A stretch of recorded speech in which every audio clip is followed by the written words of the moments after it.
En septiembre de 1683, las puertas de Viena se alzaban bajo la inminente amenaza de uno de los ejércitos más grandes que Europa jamás había visto. El Imperio Otomano, avanzando con decenas de miles de soldados, buscaba expandir su dominio hacia Europa Central. Contra todo pronóstico, una coalición de fuerzas europeas liderada por el legendario rey polaco Juan III Soyes marchó para defender la ciudad. Esta es una historia de valentía, estrategia y heroísmo donde el destino de un continente pendía de un hilo, y las guerras de Viena se convirtieron en el escenario de un enfrentamiento épico. El verano de 1683 estuvo marcado por la inquietud en toda Europa Central. Los rumores de guerra se extendían más rápido que las caravanas, y los mercaderes a lo largo del Danubio hablaban de un gran ejército que se congregaba bajo el estandarte del sultán. Para muchos, parecía un rumor exacerbado por el miedo, pero pronto comenzaron a llegar informes: aldeas abandonadas, iglesias incendiadas y ejércitos en marcha. En junio no cabía duda. El Imperio Otomano había vuelto a poner la mira en Viena. El ejército de Ka Mustafa Pasha era diferente a cualquier otro que Europa hubiera visto en un siglo.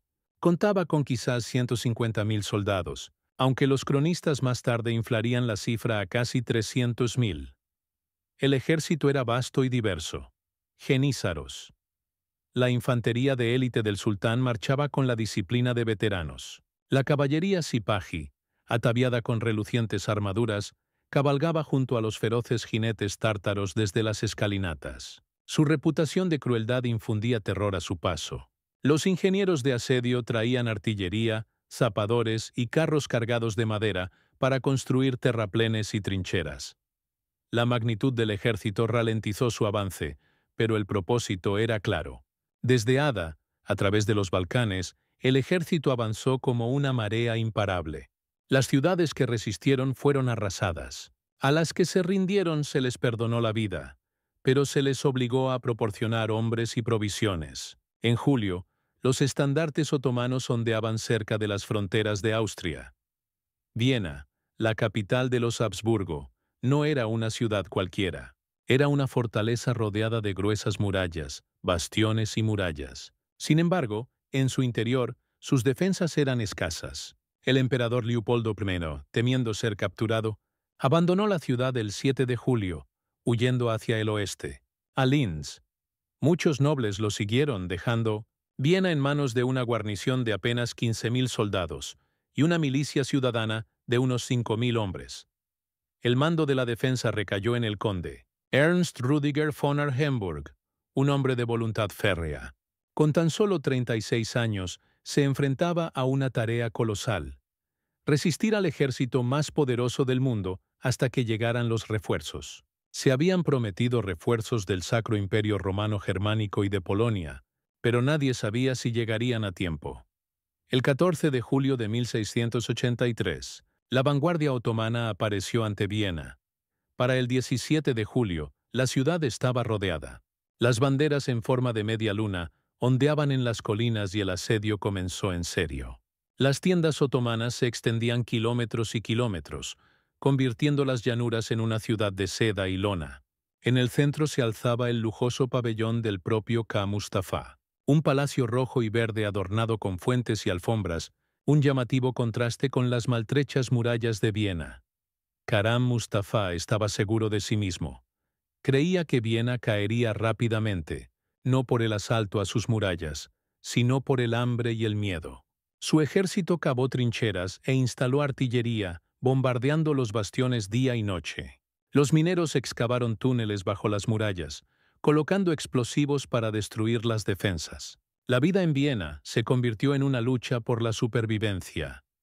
Con el paso de las semanas, la comida escaseó. El pan fue racionado y se cortó el suministro de agua del Danubio.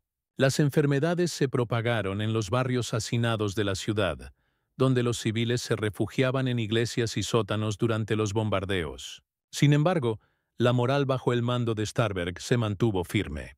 Inspiró tanto a soldados como a civiles, declarando que Viena jamás se rendiría. Cada vez que los otomanos avanzaban, los defensores salían a la carga, incendiando las fortificaciones y hostigando a los zapadores. Mujeres y niños transportaban piedras, agua y municiones a las murallas, luchando codo a codo con los soldados. Durante casi 2 meses, la ciudad resistió. Los otomanos lanzaron oleada tras oleada de ataques, abriendo brechas en las murallas, pero los defensores, desesperados, los repelían. En varias ocasiones, las minas detonaron, derribando torres y bastiones. Sin embargo, cada brecha se llenó de escombros, madera y carne, mientras los vieneses luchaban por tapar los huecos. Kara Mustafa, no obstante, se frustró. Se negó a lanzar todo su ejército en un único asalto a la ciudad, temiendo las inmensas bajas que ello provocaría. En cambio, intensificó el asedio, convencido de que el hambre doblegaría Viena antes de que llegara ningún refuerzo. Pero en toda Europa se había escuchado el grito de auxilio, y muy al norte, un rey polaco ya se preparaba para marchar.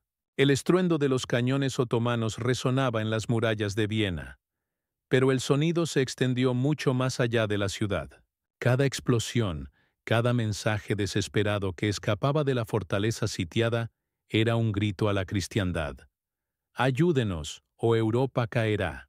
Para el emperador Leopoldo I, que había huido precipitadamente de Viena, la situación era crítica. Si Viena caía, el corazón de los territorios de los Habsburgo quedaría vulnerable, y con él, el Sacro Imperio Romano Germánico.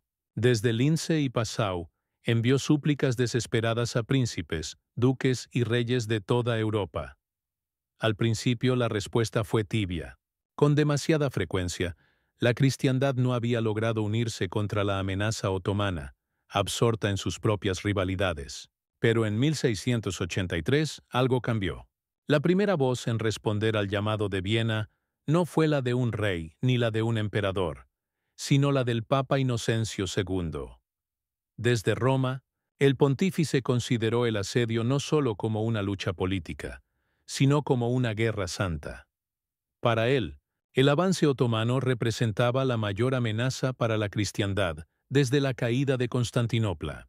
Proclamó que la defensa de Viena era la defensa de Europa misma, e instó a los gobernantes a dejar de lado sus disputas y organizar una nueva cruzada. Mediante la diplomacia, la persuasión y la promesa de apoyo financiero, Inocencio II impulsó la creación de lo que se conocería como la Santa Liga. Su mayor triunfo fue convencer al rey polaco Juan III Sobieski de que comprometiera sus ejércitos para la salvación de Viena. Sobieski no era un monarca cualquiera, comandante veterano. Ya se había labrado una reputación por derrotar a las fuerzas otomanas y tártaras en la batalla de Kotin en 1673. Conocido por sus soldados como un rey que luchaba a caballo junto a ellos, Sobieski era un hombre de imponente presencia y brillantez estratégica. Cuando la llamada de auxilio llegó a Polonia, Sobieski no dudó.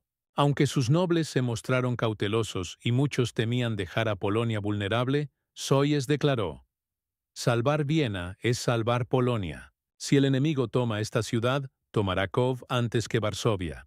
Es mejor enfrentarlos allí que en nuestro propio territorio». Su decisión cambió el curso de la historia.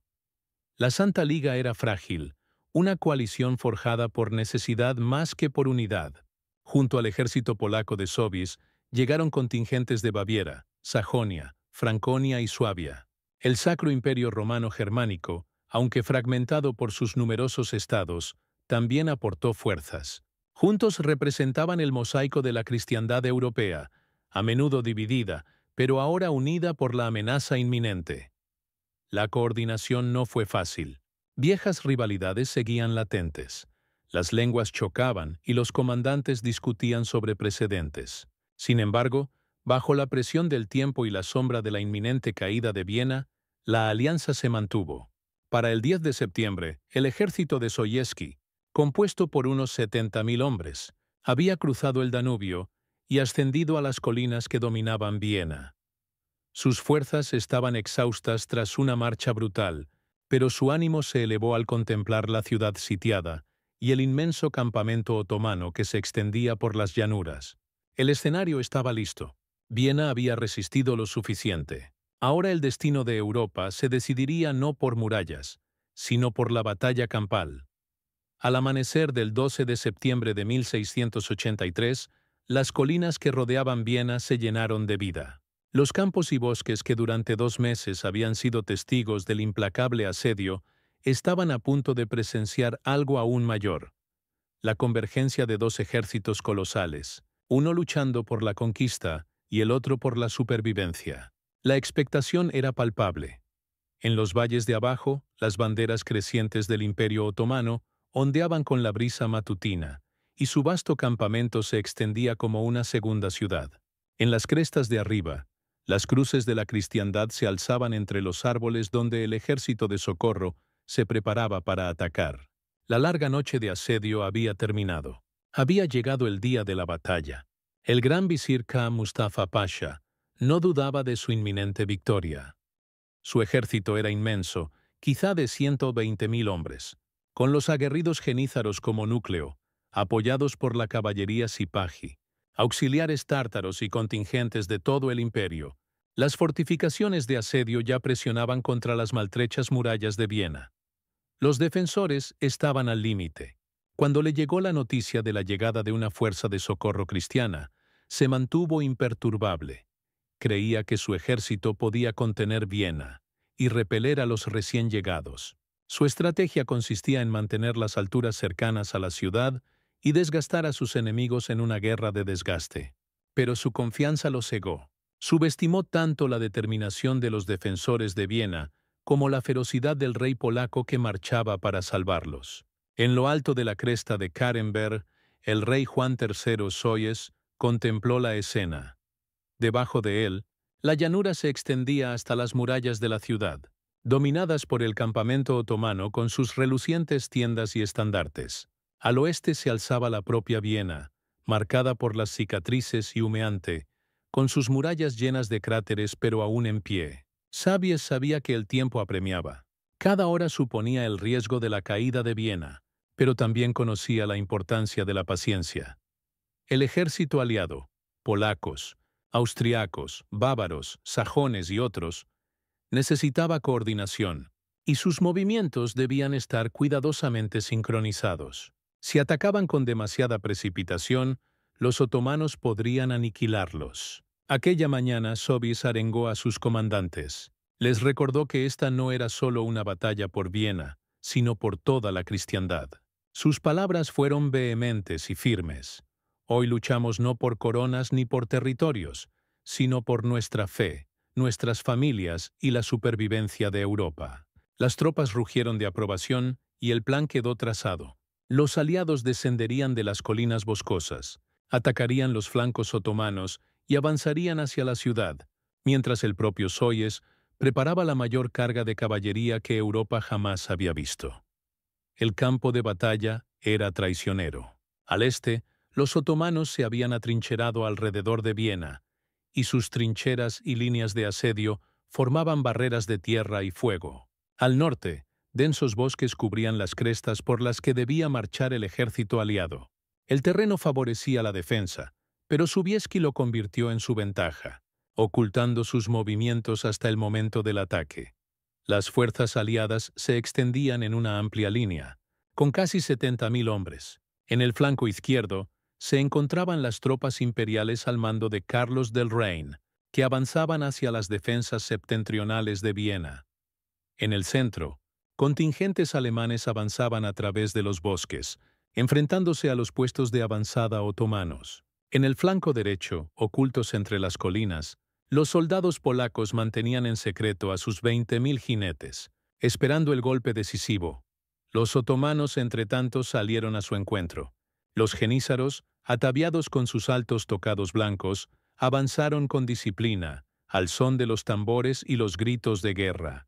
Unidades de caballería recorrían las llanuras, mientras los jinetes tártaros se movían como sombras a lo largo de los flancos. Al mediodía, el enfrentamiento alcanzó su punto álgido. El estruendo de los cañones resonaba desde ambos bandos, y el humo se elevaba en densas nubes sobre el campo de batalla.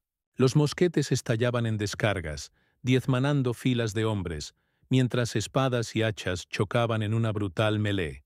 La propia Viena se convirtió en parte del combate. Desde el interior de las murallas, Starberg ordenó desesperadas salidas contra las líneas de asedio otomanas, incendiando trincheras y distrayendo a sus enemigos.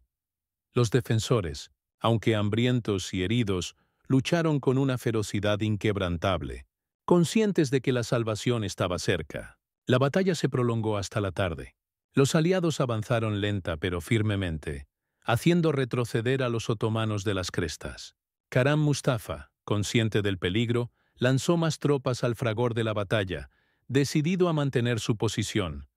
Pero cada oleada de resistencia se topaba con mayor ferocidad. El momento decisivo se acercaba.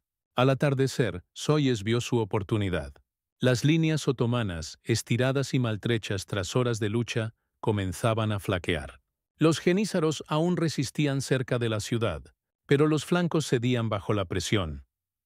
Se volvió hacia sus haus polacos, la legendaria caballería alada, con sus armaduras relucientes y sus grandes alas de plumas que se alzaban desde sus sillas.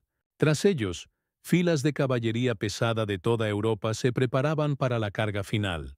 Soy alzó su espada y dio la orden. El mundo pronto presenciaría una carga que resonaría a lo largo de la historia. El campo de batalla temblaba bajo el peso de decenas de miles de hombres enfrascados en la lucha.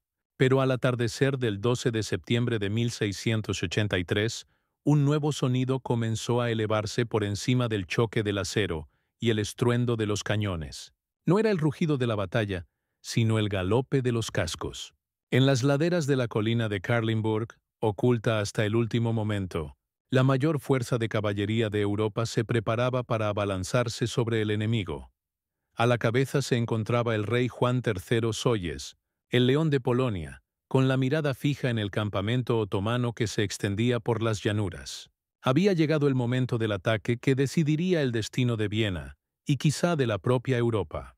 Casi 20.000 jinetes estaban preparados, húsares polacos, kirais alemanes y otros contingentes montados de la Santa Liga.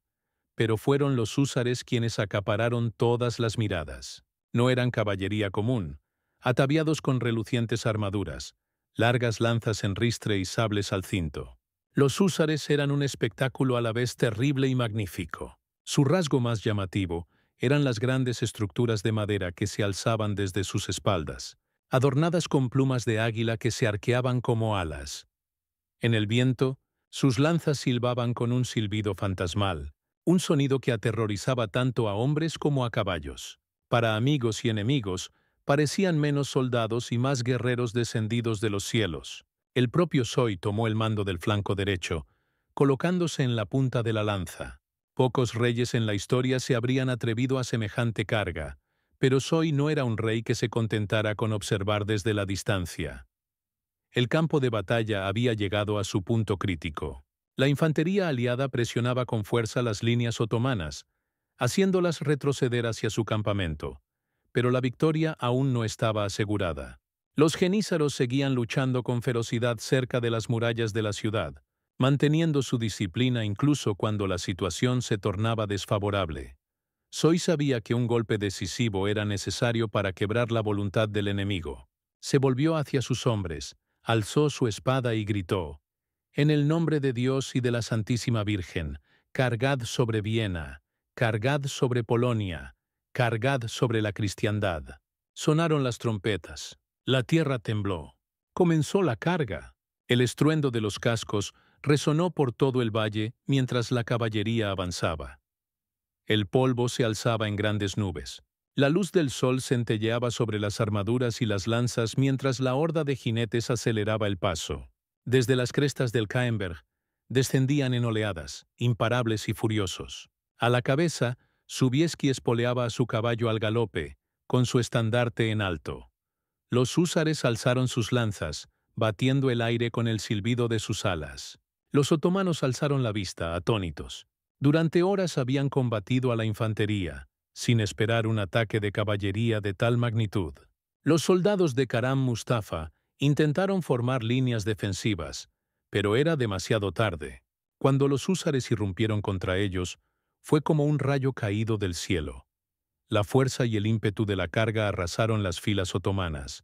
Las líneas de caballería sepaji se doblaron bajo el impacto, dispersándose como hojas en la tormenta. Las formaciones de infantería se desmoronaron, sus filas destrozadas por lanzas y sables. Los húsares penetraron profundamente en el corazón del campamento otomano, con una ferocidad sin parangón.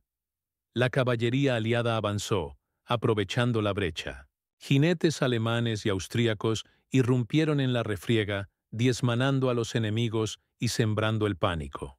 Las líneas otomanas, tan confiadas aquella mañana, se desmoronaron en el caos. Zoy y sus hombres se dirigieron directamente hacia el puesto de mando de Karam Mustafa. El gran visir huyó precipitadamente, mientras su ejército se desmoronaba a su alrededor.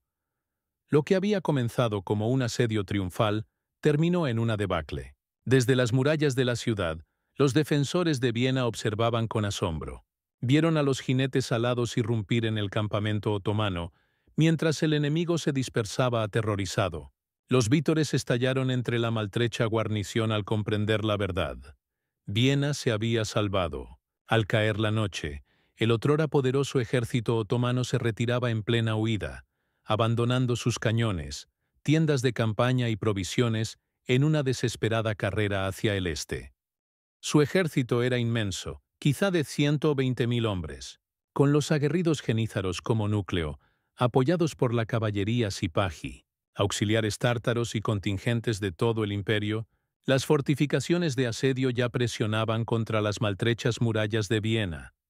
Los defensores estaban al límite. Cuando le llegó la noticia de la llegada de una fuerza de socorro cristiana, se mantuvo imperturbable. Creía que su ejército podía contener Viena y repeler a los recién llegados. Su estrategia consistía en mantener las alturas cercanas a la ciudad y desgastar a sus enemigos en una guerra de desgaste. Pero su confianza lo cegó. Subestimó tanto la determinación de los defensores de Viena como la ferocidad del rey polaco que marchaba para salvarlos. En lo alto de la cresta de Kahrenberg, el rey Juan III Soyes contempló la escena.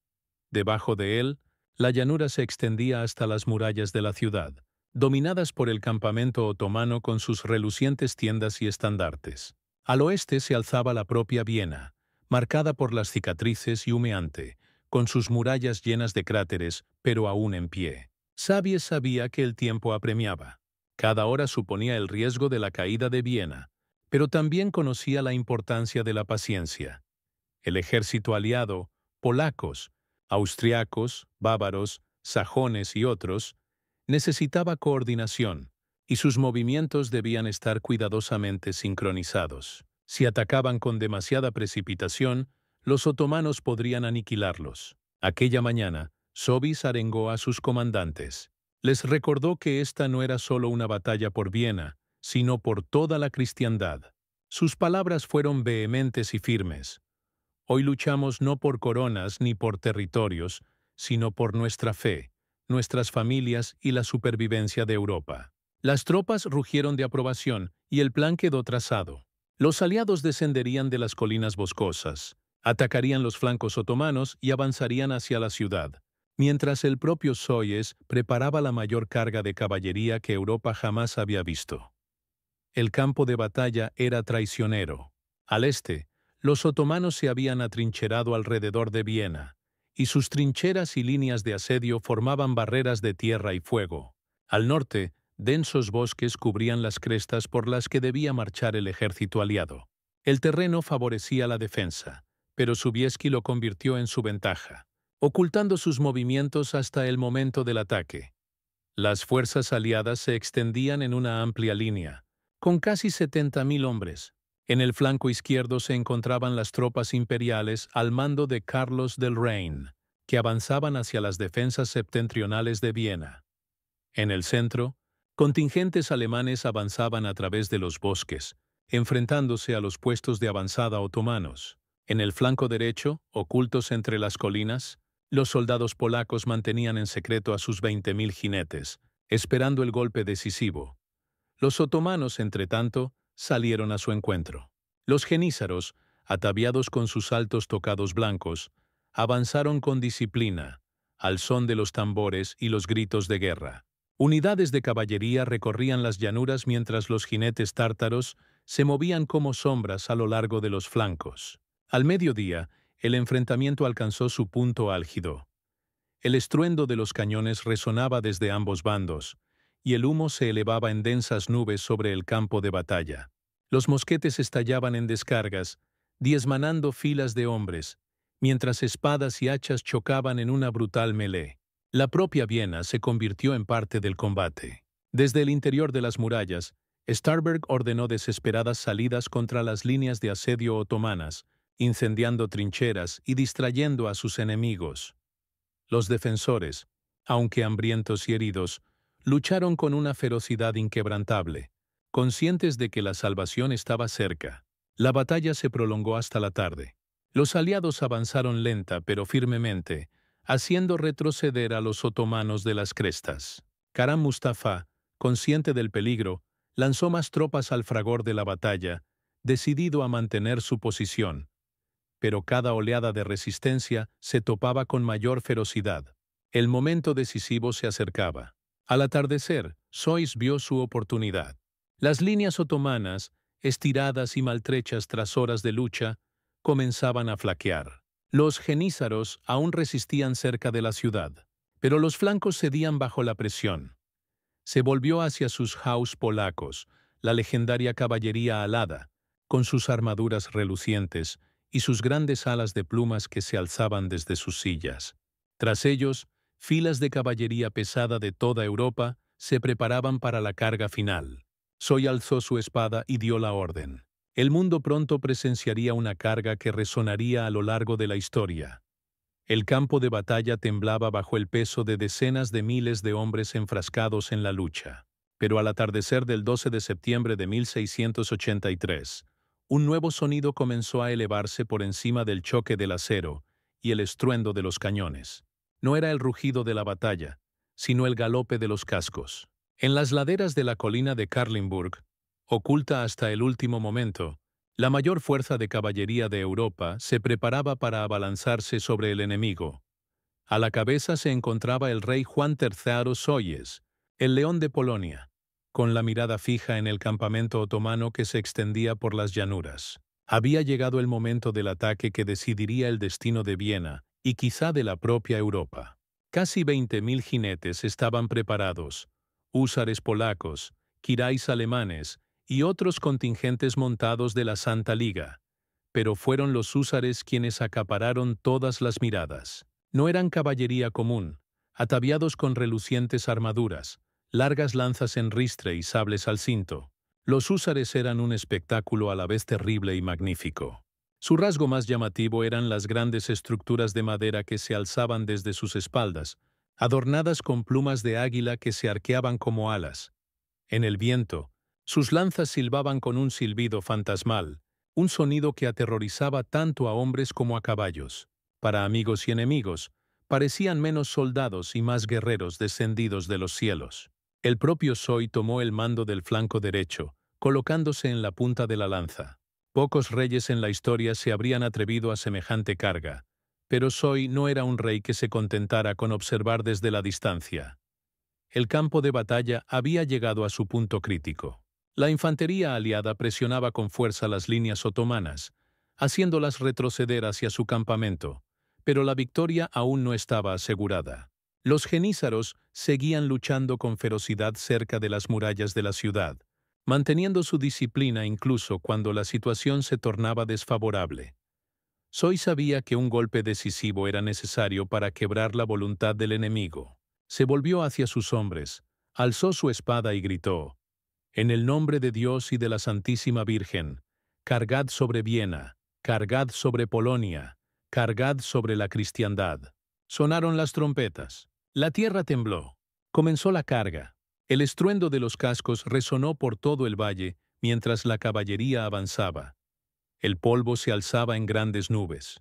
La luz del sol centelleaba sobre las armaduras y las lanzas, mientras la horda de jinetes aceleraba el paso. Desde las crestas del Kaemberg descendían en oleadas, imparables y furiosos. A la cabeza, Sobieski espoleaba a su caballo al galope, con su estandarte en alto. Los húsares alzaron sus lanzas, batiendo el aire con el silbido de sus alas. Los otomanos alzaron la vista, atónitos.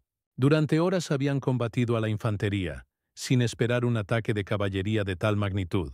Los soldados de Karam Mustafa intentaron formar líneas defensivas, pero era demasiado tarde. Cuando los húsares irrumpieron contra ellos, fue como un rayo caído del cielo. La fuerza y el ímpetu de la carga arrasaron las filas otomanas. Las líneas de caballería sepahi se doblaron bajo el impacto, dispersándose como hojas en la tormenta. Las formaciones de infantería se desmoronaron, sus filas destrozadas por lanzas y sables. Los húsares penetraron profundamente en el corazón del campamento otomano, con una ferocidad sin parangón. La caballería aliada avanzó, aprovechando la brecha. Jinetes alemanes y austríacos irrumpieron en la refriega, diezmanando a los enemigos y sembrando el pánico. Las líneas otomanas, tan confiadas aquella mañana, se desmoronaron en el caos. Soy y sus hombres se dirigieron directamente hacia el puesto de mando de Karam Mustafa. El gran visir huyó precipitadamente, mientras su ejército se desmoronaba a su alrededor. Lo que había comenzado como un asedio triunfal terminó en una debacle. Desde las murallas de la ciudad, los defensores de Viena observaban con asombro. Vieron a los jinetes alados irrumpir en el campamento otomano, mientras el enemigo se dispersaba aterrorizado. Los vítores estallaron entre la maltrecha guarnición al comprender la verdad. Viena se había salvado. Al caer la noche, el otrora poderoso ejército otomano se retiraba en plena huida, abandonando sus cañones, tiendas de campaña y provisiones en una desesperada carrera hacia el este. La gran apuesta de Karam Mustafa había fracasado. La puerta de entrada a Europa permanecía cerrada, y en su corazón se alzaba la carga de la Haus, el mayor y más decisivo asalto de caballería de la historia europea.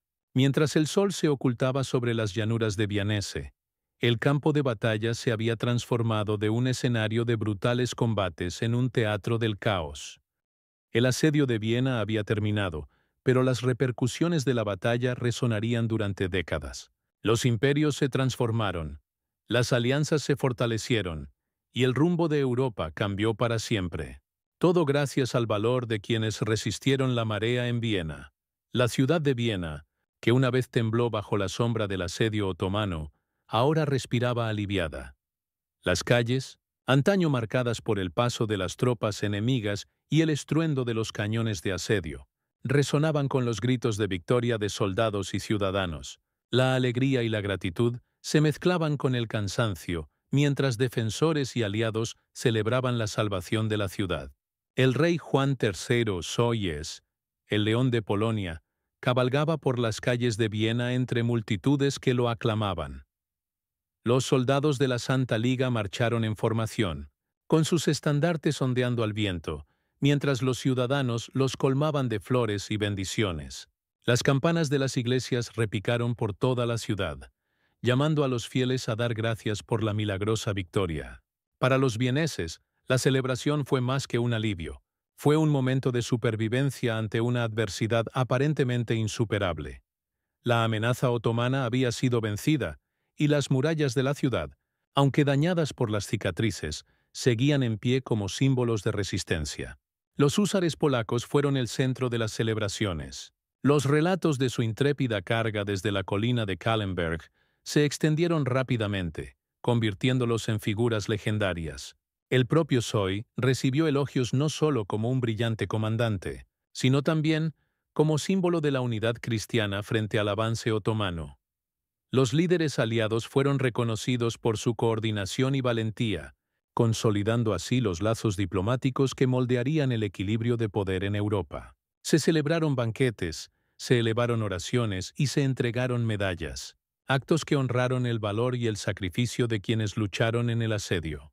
En medio de las celebraciones, comenzaron las labores de reconstrucción. Las fortificaciones de la ciudad habían sufrido daños durante el bombardeo. Las casas resultaron dañadas o destruidas y la economía se vio afectada por meses de guerra. Artesanos, obreros y soldados cualificados se dedicaron a reparar murallas, puentes e infraestructuras, garantizando así la prosperidad de Viena. Los comerciantes regresaron a los mercados, trayendo mercancías de toda Europa, mientras que los agricultores reparaban los campos y cuidaban del ganado que había sobrevivido. Al asedio, se restauraron iglesias y edificios civiles y se erigieron monumentos para conmemorar la valentía tanto de los defensores como de los aliados que salvaron la ciudad. La victoria en Viena fortaleció las alianzas en toda la Europa cristiana. La Santa Liga, compuesta por fuerzas polacas, austriacas y alemanas, demostró que la unidad podía detener la expansión del Imperio Otomano. Diplomáticos y monarcas intercambiaron mensajes de solidaridad, y la batalla se convirtió en un símbolo de la defensa colectiva contra futuras amenazas. El liderazgo de Soo inspiró no solo a Polonia, sino a todo el continente. Europa había presenciado cómo el coraje, la estrategia y la cooperación podían superar adversidades abrumadoras, una lección que perduraría por generaciones. Para los ciudadanos comunes y los soldados por igual, los recuerdos del asedio eran vívidos e inquietantes. Historias de heroísmo, sacrificio y escapes milagrosos se compartían en tabernas, hogares e iglesias. Estos recuerdos aseguraron que el legado de la batalla perdurara no solo en las historias oficiales, sino también en los corazones de quienes la habían sufrido. Aunque la ciudad celebró, existía una sombría conciencia del precio de la victoria. Se honró a los muertos y heridos, y sus nombres fueron recordados en oraciones y monumentos conmemorativos. Las lecciones de resiliencia, valentía y unidad moldearían el futuro de Viena, asegurando que la ciudad se mantendría firme ante cualquier desafío venidero. Para cuando llegó el invierno, Viena había recuperado gran parte de su vitalidad. Se repararon las fortificaciones, se fortalecieron las alianzas, y el recuerdo del asedio se convirtió en un símbolo de esperanza y determinación. Europa observaba, inspirada por el valor de quienes habían defendido la ciudad y por el liderazgo decisivo del rey Sobies. La celebración y la reconstrucción de Viena no fueron meros actos de restauración. Fueron el nacimiento de una Europa renovada, capaz de resistir las amenazas y proteger a su pueblo. La victoria en Viena no solo aseguró el futuro de una ciudad, sino el de todo un continente. Los ecos de la batalla de Viena resonaron mucho más allá de las murallas de la ciudad. Lo que había comenzado como una defensa desesperada contra el asedio otomano se convirtió en un punto de inflexión en la historia europea, moldeando la diplomacia, la guerra y el equilibrio de poder durante las décadas siguientes. El legado de la batalla se dejó sentir no solo en la política y la estrategia militar, sino también en la cultura, el arte y la memoria colectiva de Europa.